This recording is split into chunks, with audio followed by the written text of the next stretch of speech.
Hello বন্ধুরা, তোমরা কেমন আছো? আশা করছি ভালো আছো।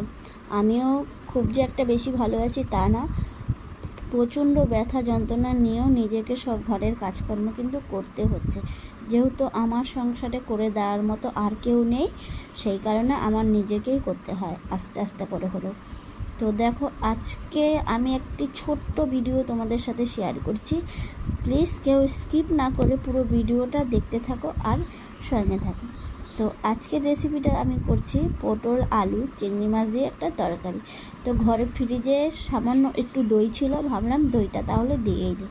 তা দইটা দিতে গেলে কিন্তু ভালো করে আমাকে ফাটিয়ে নিতে হবে দইটা। তো দেখো, দইটা আমি ভালো করে ফাটিয়ে নিচ্ছি একটা চামচ দিয়ে।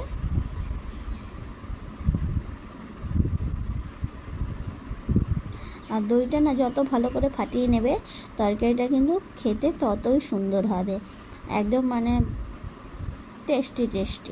তো তোমরাও যদি চাও বাড়িতে এরকম করে বানাতে, তো ঘরে যখন যা থাকবে টুক করে সেই জিনিস দিয়ে বানিয়ে নিতে পারো। দেখো, পটল আলুটা ভাজা করে নিচ্ছি, একটু দুটো কাঁচা লঙ্কা দিয়ে দেবো। এবার একটু নেড়ে দেবো।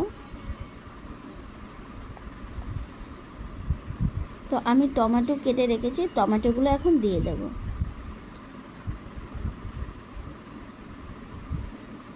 তো দেখতে পাচ্ছ টমেটোগুলো আমি দিয়ে দিলাম।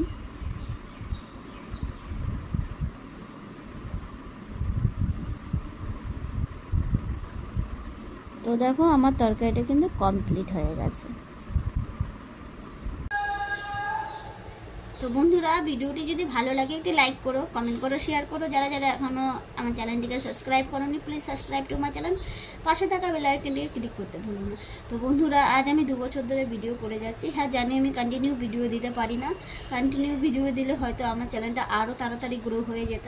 তো 195 হয়েছে, আর 5টা হলে 200 হবে। তো আমি এতেই তোমাদের কাছে অনেক অনেক খুশি। আমি তোমরা যেভাবে আমাকে সাপোর্ট করছো, এভাবে সাপোর্ট করে যাও, পাশে থেকো। আমিও তোমাদের সবার পাশে আছি।